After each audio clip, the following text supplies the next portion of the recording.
In my sessions as a Reiki healer, I come across some things. And one of them I wanted to talk to you today is a deep wound of the feminine in the heart chakra. And it's about being a concubine. So I wanted to talk to you about this today in case you resonated with this or didn't realize this was something that was going on with you and you could release it. So, where does this come from? Well, first off, let me tell you how I conduct my sessions. So typically somebody is lying on the table and we call in their guides, we call in their ancestors, we call in deities that they might feel is necessary to protect their space, and then I do a bit of chakra balancing. And so along the way, you're feeling for imbalances in the body, energetic blockages, things that can be released so that person can be freer and live a healthier, happier lifestyle. So in the heart chakra, sometimes these images will come to me, or I will hear things auditorially. And this particular wound has just repeated itself in so many people that I've worked with. So I wanted to talk to you about it. Now, where does this come from? So in a lot of the imagery that I get from these sessions, it comes from a time where tribal relations started shifting as the world started getting more and more towards building civilizations, which is not to say that tribal relations are not civil or are not their own kind of civilizations. Let's just say when we started building walls, castles, fortresses.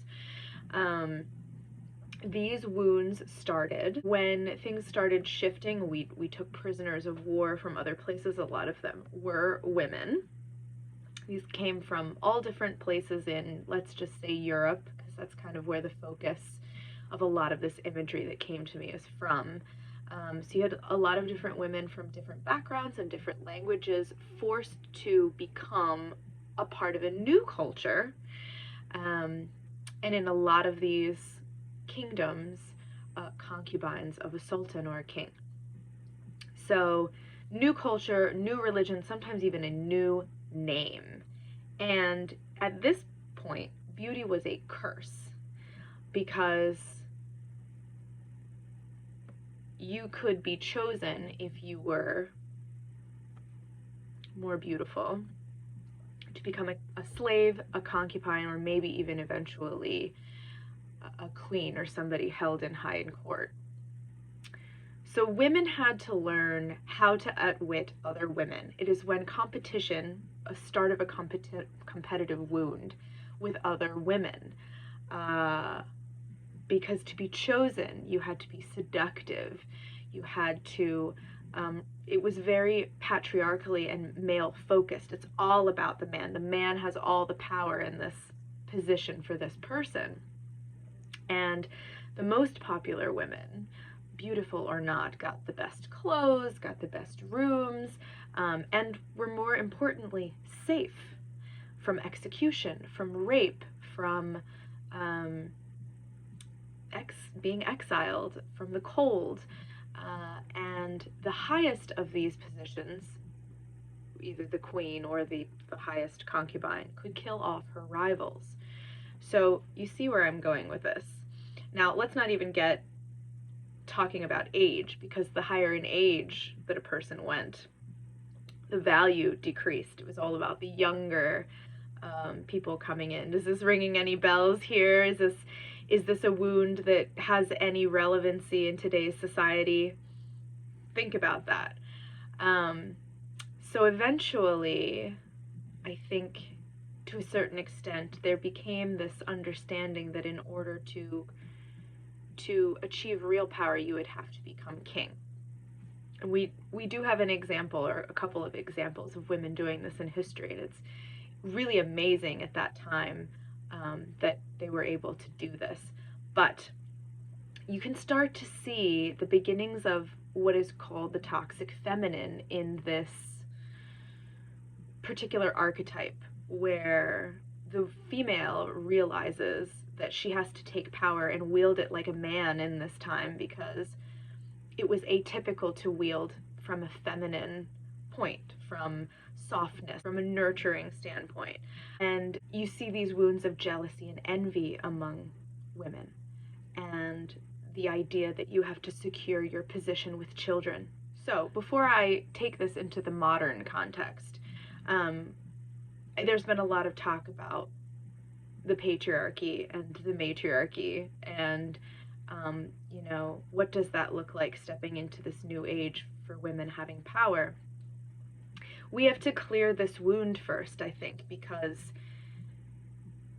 what is being asked of us in this time as women is not to lead as men. We have masculine and feminine within, and so certain people it's going to fit for certain people to do things as men have done things. We can't just fault women and say, well, you're the opposite sex, so naturally you should be completely different. That's not the case.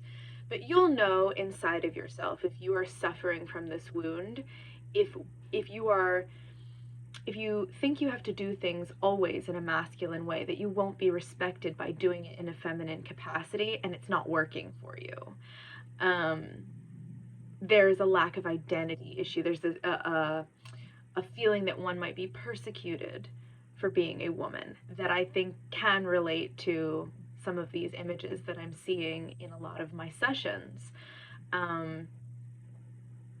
Because what we have been seeing, and I hesitate to label this masculine or feminine, but we have been seeing that there is a toxic side of masculinity that is hurting humanity.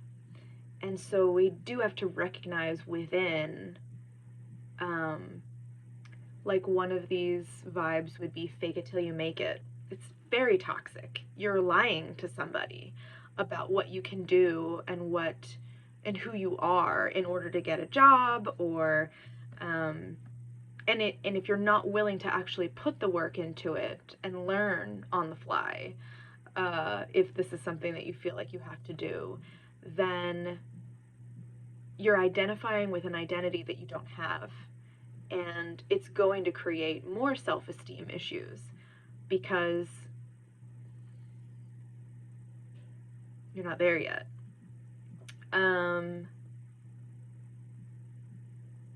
think that also has the potential to grow into something worse. Con artists or manipulating, lately a lot of documentaries have been talking about, and women doing, the self-worth feeling that what you have to bring to the table currently is not enough. I think that some of these things can go back to some of these wounds that I'm seeing from centuries ago.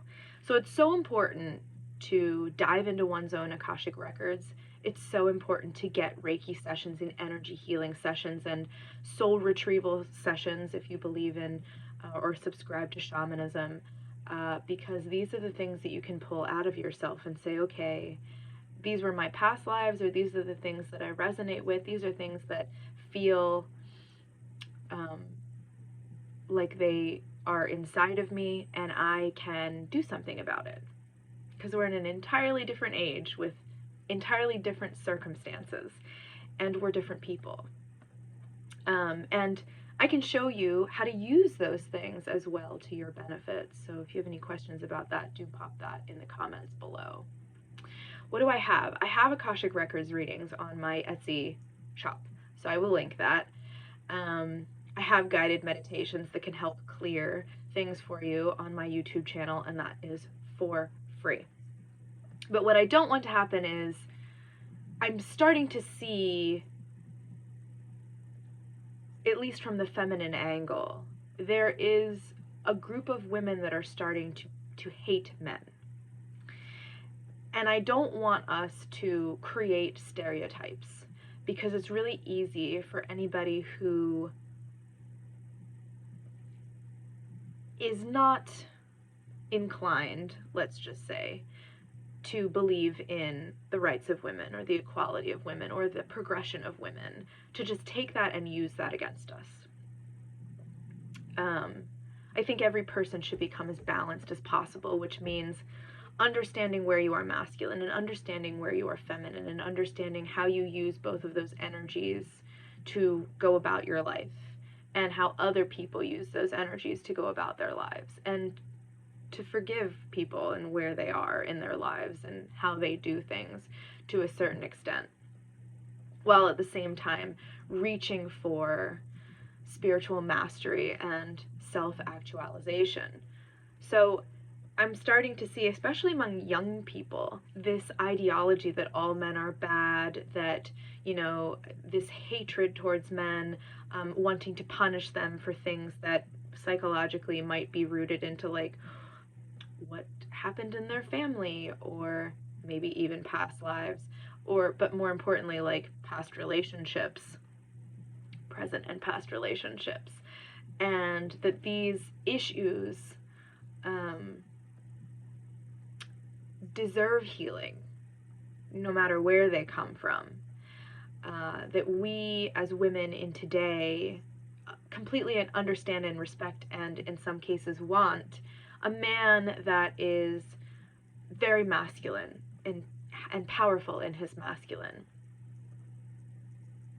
and in some cases a provider, or a protector. But that the most important thing of this age is that we have men who are willing to protect our hearts and our integrity and our values. So I might do another video about this in the future, about the dark feminine forces and the archetypes of the dark feminine, because this is one of them.